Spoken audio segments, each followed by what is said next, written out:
tidak mampu mengendalikan dengan baik sejumlah gejolak pasar,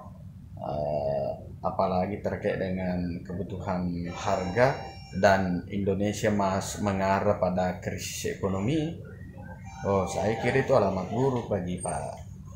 Jokowi, dan tentu saja kita ini masyarakat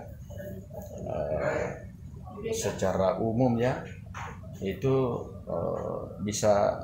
kena imbas yang tidak sedikit,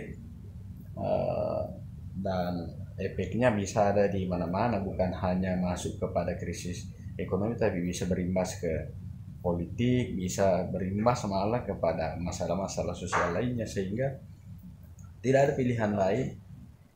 Pak Jokowi ini sekarang ini di samping mulai mempersiapkan diri untuk bertarung pada periode keduanya, juga saya kira tanggung jawabnya pada di ujung periode ini sekarang ini bagaimana memastikan kondisi ekonomi tetap stabil, sehingga proses tahun politik ini juga bisa jalan dengan baik, sehingga apa yang disampaikan oleh dua pasangan calon pada saat usai melakukan pendaftaran di KPU, bahwa semua proses ini harapannya berjalan dengan damai, fair, dan aman, ya itu betul-betul bisa terlaksana. Tetapi kalau krisis ekonomi